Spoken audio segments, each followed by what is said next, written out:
Good afternoon from Universal Orlando. So a while back, Universal had a big media event for the opening of Hagrid's roller coaster and for BigFire Grill. And because we had previously planned a trip that weekend, we actually missed that media event, and Universal reached out to us and extended an Orlando date night for us so that we could experience BigFire Grill. I know that you already went to BigFire Grill, but they wanted to extend it so that I could go too. So thank you so much to Universal for kind of gifting us this Orlando date night. We're so excited. Right. So we're gonna start out by seeing Blue Man Group. Right, well, first of all, we're gonna go do a VIP experience at Blue Man Group, which is something that anybody can purchase, and we'll put a link to that in the description down below. And then we're gonna see Blue Man Group. Yeah. Then we're gonna have a meet and greet with the Blue Men. Yeah. Then we're gonna go to BigFire. So we have like a full night ahead of us. Yeah. So let's get started. Oh no, I'm not ready to dance or laugh. Woo, what do I do? So we have seen the Blue Man Group show in the past. It has been a while, but I'm gonna link those videos down below in case you wanna see if there's any differences. I don't know if there will be. Yeah. But they'll be down there for you. And also, unfortunately, we're not allowed to film the actual show of Blue Man Group. Yeah. But Universal was kind enough to provide us with some B-roll, so we'll put that in during the show. But we can show you all of our VIP meet and greet and the actual meet and greet with the Blue Men. Yeah. We've never met them. Also, I'm excited that we're going inside because it is a million degrees outside right now. It's 5 o'clock and it's like 100 degrees. Yeah, and it didn't rain today. I know, I wish it rained. Here we go, we're over at the sign for the Blue Man Group VIP experience. So we got all checked in. We got our VIP badges. I wanted to let you guys know the price of this is $200 per person. That includes your ticket to the show and an hour before and a meet and greet afterwards. Yeah, so we're gonna get to play some Blue Man instruments, meet a Blue Man, I think all the Blue Men. Yeah. But the actual tickets to the show are 60 bucks, and I think kids are 30 bucks. Yeah. So for an additional, what is that, 140, you get an extra hour, get to play the instrument, get to hang out with the Blue Men. And you get to tour the theater. Oh, that's cool, yeah. So yeah, we'll see what it's all about. Let's go inside. We'll show you guys. This is Nadira, she's our tour guide. Oh, we're doing it. We're going inside the theater now. Ooh. Yeah, very nice. Okay, so we're just like at the back of the riser where people would sit inside and watch. The stage is up there. We're here at the Blue Man Group Theater, which actually used to be the home to Nickelodeon Studios. It's where they film classic shows like Family Double Dare, Gullah Gullah Island, Clarissa Explains It All. And we moved in here in 2007 and made it to Blue Man Group. Well, we're here in the half house and we're right next to our audio booth. What I thought was crazy is this show only takes 19 people each night to make the show happen. So we've got 7 performers, 3 Blue Men, 4 band members, and then 12 crew members behind the stage or up in our box that make the show run. We've got an audio person that's sitting here at our audio desk, and they're controlling all the sounds of the show. This audio person has a very important job of making sure everything that they're playing sounds great, the levels sound right, that everything sounds balanced and sounds great. Because we've got 76 speakers around the house, so we want to make sure all that sound is good. We are actually up on the Blue Man stage, which was actually really cool because only the Blue Men, us VIP, like the people on the VIP tour, and then the people that get chosen to be in the show are the only people that get to come up on the stage. Also, the floor of the stage is rough, so it's non-slip, and at the end of, and that's because they kind of make a mess during the show with a lot of liquid and things like that.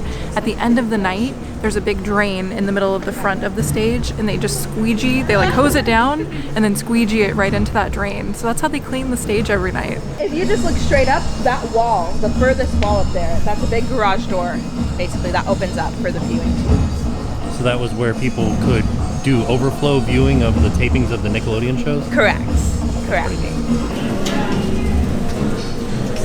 We're stage 18, but around this back lot you have stage 19 through those double doors, and just around the area there are different productions happening who have offices in here. So tonight, that is 28 years in the making, and it all started back in the mid-80s with these 3 guys, Chris, Matt, and Phil. So Chris, Matt, and Phil were aspiring actors in New York City. They said, why don't we create our own show so that we can build up our acting portfolio, our resume. And with their friends who are musically inclined, technologically inclined, they built the show. People ask, why are they blue? Why don't they talk? The reason they're this blue character is because they wanted to make this character that's based off of human connection. So the Blue Man doesn't need to speak to be able to connect with people. So they are able to connect with people on different levels, and really they're kind of this alien-like character at the beginning of the show. As you get to know them throughout the show, they hopefully become a little bit more familiar, and they're a little bit more human towards the end of it. So the reason they're blue is that this guy here, he had a dream as a child that he woke up and there was a blue little alien at the end of his bed that needed his help getting home, and that's kind of how they formed that blue character. As long as you have the acting skills and the drumming skills, you can be a blue man. But we have had blue women before. Their friends who were musicians and who were carpenters and builders to build these Blue Man Group instruments that would become the iconic sound of it. So what they thought is, why don't we take these everyday household items and make instruments out of them? So what they did was take PVC pipes, and they cut them down to different lengths, and they found the longer the pipe, the lower the note, just like the slide of a trombone, right? So they cut them to different lengths. They made these paddles, which are made out of some foam and some cardboard, and they made what became the PVC instrument.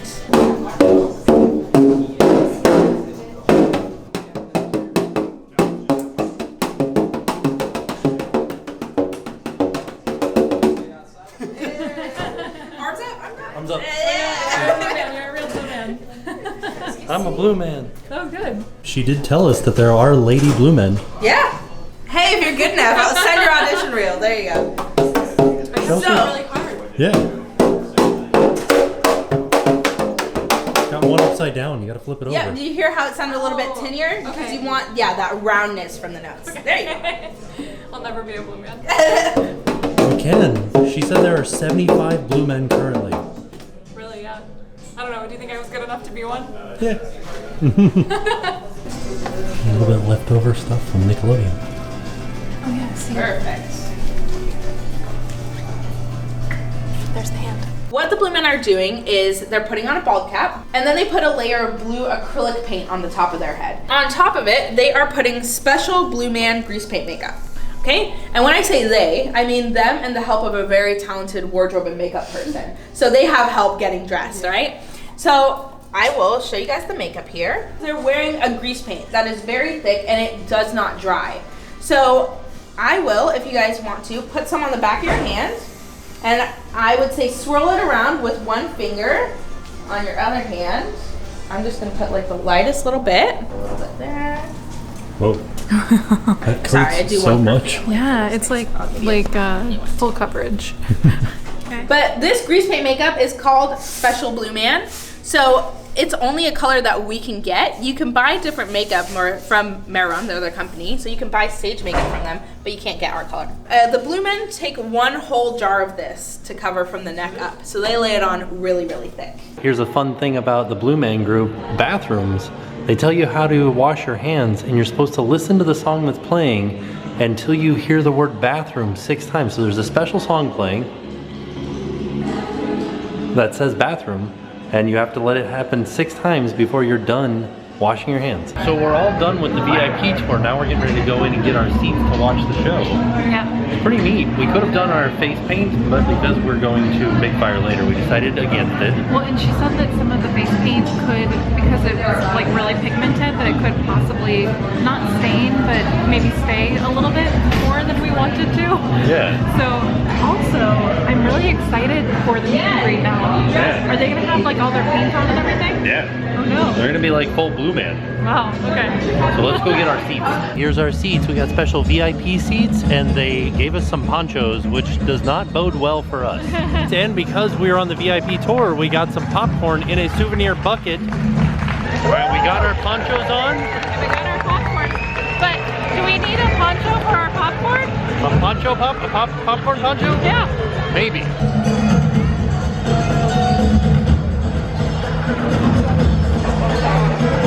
Oh no.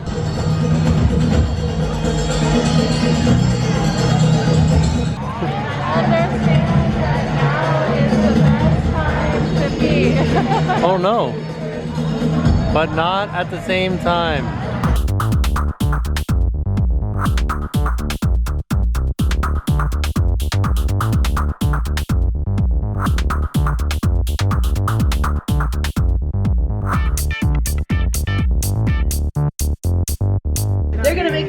look just the way it did when you guys came in earlier. So they'll take about 40-45 minutes to clean things up, turn things around, and then we'll get the next set of people in for the 9 o'clock show. Wow. So our backstage area, just come a little bit further down to be able to see some more, is where our cast and crew is working. We got Jason over there, he's resetting the paint for the next show. And all around the backstage areas is mostly where our props are. So you guys can see the giant Captain Crunch boxes that they're gonna refill. You can see even up there the tubs where the Captain Crunch are. So you guys see here our backpack tubulum right up at the top. You'll see it's on a weighted system up there. So during the show, when they have to go put that on, 2 members of our crew are actually helping them get into it. And I thought it was crazy. That thing weighs over 50 pounds. So it's pretty heavy. Paint. In the yellow, the pink, and the blue. We take balloons and we fill them up to a specific size. We have a little piece of wood with a circle in it that you always get the same size paintballs, and then you they catch them in their mouth and they bite down on it to break the paint. But I think we have. Are you the center, the right, or the left? So we actually got to meet a blue man and ask him some questions. Unfortunately, we couldn't video him talking, but here are some pictures we got with him. Before we leave, I wanted to show you guys some merch. Look, they have a Blue Man Group Spirit jersey, and this is the painting from the show that we just watched. It's $50. It's for sale for $50. I kind of thought it would be more. I thought so too. Yeah, and then because we did the VIP tour, we got, oh, I wanted to show you guys this first. So when we were leaving and we met the Blue Man, he actually like signed our VIP pass. Yeah, and then they put a little sticker over it to protect it because it'll never dry. Yeah, so I thought that was really cool. And then we got a little parting gift, some drumsticks. Yeah, that were used in a show. Look at them though. Yeah, they're all like Can you see like beat how... up from the show, from playing drums. Yeah. And then you got a Blue Man bag too. So we're all done with the Blue Man Group show. Super fun. Yeah, and it was really fun. It was very comical, audience participation. I forgot it's more, there are some more like adult kind of humor jokes in there. Yeah. And I kind of like forgot about that. Oh yeah. And I also forgot about the Twinkie part. Like, just to give you an idea of what some adult situations would be, they run through a list of names that you would call your butt. like the last 10 minutes is all about your butt. Yeah. So with the VIP tour, we had really good seats. Yeah, we are always in the very, very back of the theater, but the theater is actually pretty small, so I don't think that any seat is a bad seat. Right. So I don't necessarily think that you have to do the VIP seats. So here's my thing. What? I don't think that there are bad seats in the theater, but I think there are better seats. Well, yeah, of course. So Yeah, so in our seats, you could feel the instruments. yeah, your whole body shakes when they do some of the percussion. It's a very percussion-heavy show. So the other thing though is there is audience participation. Like Yeah. the Blue Men put a camera down my throat. I wish we could have showed you guys. It was actually really cool. The face you made, you were like, ah. So they actually did put the camera in my mouth. What did it taste like? I mean, it tasted like metal. You said something about his gloves. What did you say? They smelled very nice. What did they smell like? Like laundry detergent. Oh, did they? Yeah. I thought they would smell like sweaty or something like that, but they smelled like fresh. Nice. Okay, well that's good. Yeah. Yeah. But- But I was gonna say though about the VIP tour, if you're really, really into the Blue Man like group, if you're really into the Blue Men and you're like a longtime fan, or you're just into like backstage kind of behind the scenes stuff, Oh, yeah. I would highly recommend this tour. But you don't necessarily need to do this specific tour to have a good time at the show. Oh yeah. You could definitely sit in the regular seats, pay for the $60 seats, and still have a fantastic time. Yeah. But if you do want to see the backstage stuff, you have to do the VIP tour. Yeah. But now we have dinner over at BigFire. Yeah. So I'm excited because the last time I had dinner at BigFire, it wasn't the best experience. It wasn't bad. But it was also in soft opening, so maybe they've changed some things. Yeah. And I haven't been there yet. I'm just excited to have a steak. I really want the s'mores. All right, let's do it. Let's go over. All right, time for some dinner. Oh yeah, the BigFire. Also, I heard that there's a backstory behind this restaurant, and that it's supposed to be like a family's lake house that they converted into a restaurant. You got all kinds of games over here, a picnic set. I want to try by that. Oh, pretty good. So it's the next morning, and it was kind of really loud inside of BigFire. So what we wanted to do is kind of like we enjoyed our dinner, and then we filmed a little bit of like B-roll type footage, And then we figured we would talk about it this morning. But also, the tables are pretty close together. Right. So we just would have had people in our shot, and we don't want to just film random people while they're enjoying their dinner. Right. So we figured this would be the easiest way to talk about it. Yeah. So for our appetizer, we got a wood-fired dip. Yeah, so it was like Gruyere cheese, kale, artichokes, And spinach. spinach. Yeah, And- with some like pieces of buttered toast, basically, like Yeah. a baguette that they buttered and kind of grilled on the grill. And it was pretty good. The bread was really nice and like soft. It wasn't chewy. It had the nice char on the top, so it had like that little crusty kind of toasted top to it. The bread was really good, actually. And I really liked that it was buttered too, Yeah. because that just kind of like helped make it not as crunchy or as hard as you can get on a wood-fired toasted piece of bread. Yeah. What did you think about the dip, though? I thought the dip was pretty good. Yeah, I did too. I did think that it needed a little bit of like seasoning, a little bit of salt maybe. Yeah. And that's kind of like the entire meal sort of needed a little bit of seasoning. And I think that that's because theme park food is just generally less seasoned so that Right. everybody likes it. So you can add your own, or if you don't like it, you can not add your own. So I do understand that. But me personally, I just think it needed a little bit of seasoning. Yeah. But it did have a good flavor. It was nice and creamy. It was really hot. Yeah. So And I think the only thing that I would have changed about that appetizer is I wish that the actual like vegetables inside of it were cut just a little bit smaller, because it was like you would dip your bread in, then you would have this huge piece of kale or spinach hanging off of it. Yeah, And it got a little messy, but other than that, the flavors were delicious. yeah, it was good. But I would agree with that. Yeah, I do think they needed to be cut a little bit smaller. Yeah, But it and was then- good. And it was a nice portion size too. The other thing that I thought was kind of funny that happened was we put in our order for our appetizers and our entrees at the same time, and they pretty much came out at the same time. So if you order everything at once, sometimes you sit down and, you know, there was a wait while we were there. So you sit down and you're like, oh, I'm like ready to order. I know exactly what I want. You might just have to specify like, please bring the appetizer out first and then wait a little bit and then bring out the entrees, so you're not getting everything all at once. Because I feel like my food got cold. Yeah, mine definitely did, because I Yeah. ordered a steak. So my steak definitely got cold. I ordered the New York strip steak, and then you get two sides with that. So I got potato salad and coleslaw. I thought that was actually a pretty good deal for a theme park. I know we talk a lot about how this is a good deal. I felt like it was a good value. And some people are like, whoa, like this much for a meal is not a good value. It's not a good deal. Right. And I can totally empathize with that, and I definitely understand it. But I think because we're talking theme park food, Right. we're always take the price with a grain of salt, I guess. Sort of. Yeah. No pun intended. But yeah, it's theme park prices are always going to be higher. And so I think we just know that going into it. Yeah, and Yeah. the thing that was interesting is when we were in San Francisco, I noticed this same thing. Yeah. Even though San Francisco isn't a theme park, it's still a tourist town. I think San Francisco is just expensive in general, though, isn't Yeah. it? Yeah, It's just but an like expensive city. the normal, we ate at Boudin or Boudin. I think it's Boudin. Boudin. I don't know. We never pronounce anything right. We're sorry. And those prices were on par with anything that we found at a theme park. Yeah. So they're just like a little bit, it's basically like theme park tax. Right. Yeah. Yeah. Exactly. But this steak was $30. Yeah. And it came with the two sides. I thought that was a pretty good deal, especially for the size of the steak. Yeah. It was pretty big. Yeah. Yeah. I ordered it medium, and it came out cooked perfectly. Like, it was super tender. Yeah, I had a bite of it. It was really good. It was a good theme park steak. Yeah. The only thing that I would say is it did kind of need a little bit of extra flavoring. Yeah. So it needed some salt and it needs some pepper. But it had that like wood-fired taste. Yeah. Which did give it some of the flavor, you know, so that was good. Yeah, and it was trimmed well. Like, there wasn't any gristle on it.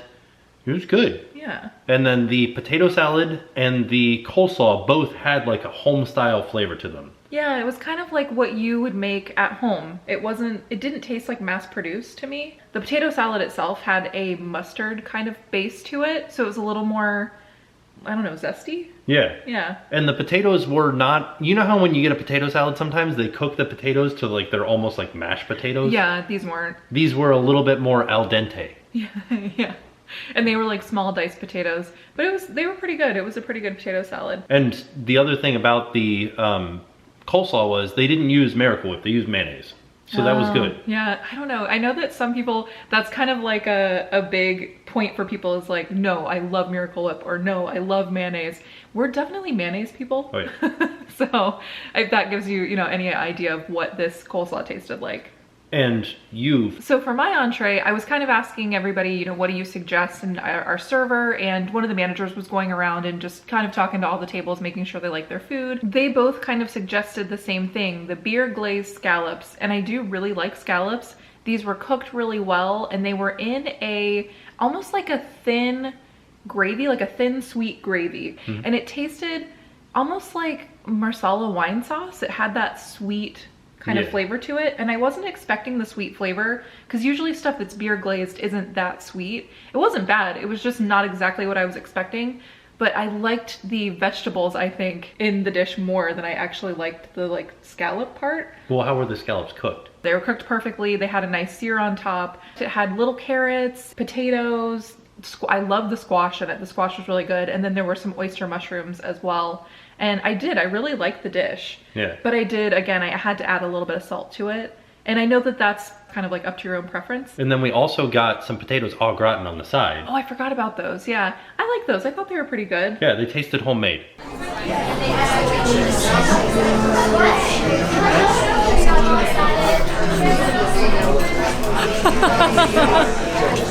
That's really funny.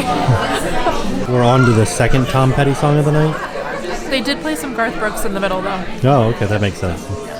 So our main course and our appetizers were pretty tasty. Yeah, I do think, and we kind of talked about this at dinner, I think that this is on par with Chili's. Yeah. This is sort of like Universal's version of Chili's. Right, so it's like a steakhouse, but it's not like a high-end steakhouse. No, yeah. But here's where it got fun. Yeah. For our dessert, we ordered the s'mores. And I think that this is where this restaurant shines, is with their s'mores. Because it's so simple and it's so easy and everything was delicious. The first time that I got it, the Reese's peanut butter cups were frozen still and the Hershey's bars were still frozen. Today, or yesterday, totally right on the verge of melting. So good. Yeah, I think the s'mores are kind of, I will equate them to their fajitas. Yeah, like Chili's fajitas. You know how when you go to a restaurant that serves fajitas and then they come by with the sizzling plate and the smell and everybody's like, ooh, what's that? I'm gonna order that. Yeah. That's what these are, I think. It's a very, I don't know, it's like an enticing dish, sort of. And so when we had it, I was really excited to make my own s'mores. And it was really fun. Yeah. I thought I would like the Reese's better. I didn't. No, I actually did like just the classic graham cracker, jet puff marshmallow Hershey's. Because they give you fancy marshmallows. Yeah. Which are homemade marshmallows. Yeah. And I believe that they're from Wonder Made. They make fantastic marshmallows, and they have artisanal flavors and they're really cool. But I wasn't a huge fan of the flavors together. I just like the classic. Wow. Yeah, I know. I was totally opposite. I know.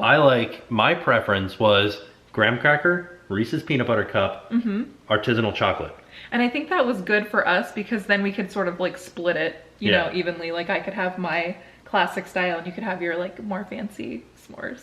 And we asked them to bring us out more graham crackers and they're like, yeah, sure. But I did like the s'mores. I thought it was a really nice ending to the meal. It was fun. And I will say this, the first time that I went, I said, I don't know if you could eat all of your s'mores with just this one fire, because the fire went out on me. Oh, yeah. And our server came over and was like, hey, how's your fire doing? Do you want me to bring you out another one? Yeah, and I think that you probably could have asked for another one last time. Yeah. And I'll link that video down below of the last time that he went. He went with a friend. I didn't get to go. So this was my first eating at BigFire. Yeah. But I'm sure you could ask them to bring you another one. Yeah. So overall impressions, definitely way better than the last time that I went.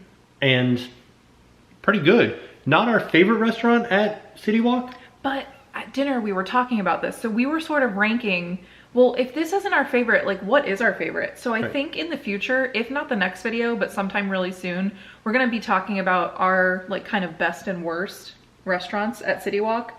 our preference, you know, Right. like our opinion. So Like an editorial opinion page. right. So be on the lookout for that, because we're going to talk a little bit more about that. But I do think that it ranked for me, because there are so many restaurants at City Walk, it ranked for me on the lower end. I feel like it's not the lowest, for sure. No, it's definitely not. And we'll talk more about that. But I just think that it isn't like at the top of the charts for me. Right. Yeah. Yeah. But as far as the entire evening goes, Blue Man Group was fantastic. Sorry, Bandit hit the camera.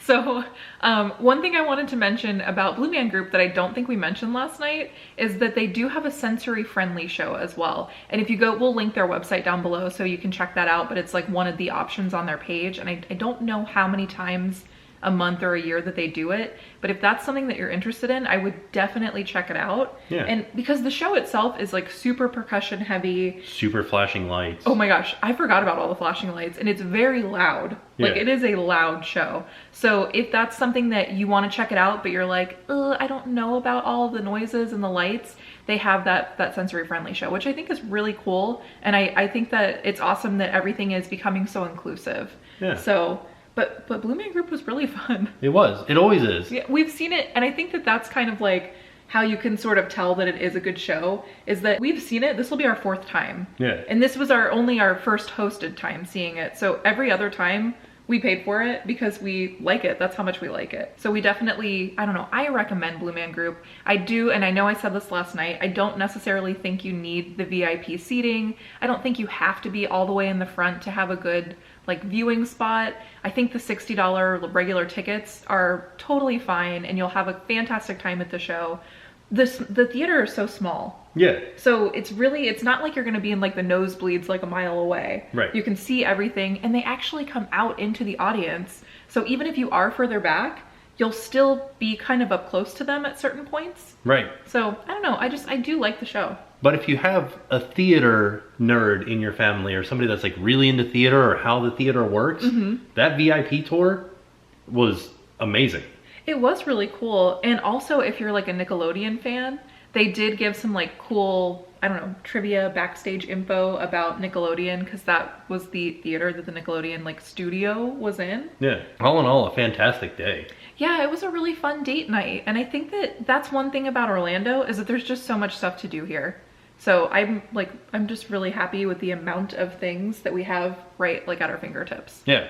And huge thank you to Universal for inviting us out for this date night. I thought that was really cool. We were super bummed to miss the media event, but then they were like, you know, we're sad that you missed it too. Like, please come and check out BigFire and go see Blue Man Group. So thank you to Universal for setting us up, and we had a fun date night. It was really cool. Yeah, and with that being said, we are off, and we'll see you guys tomorrow. And now it's time to pay the price.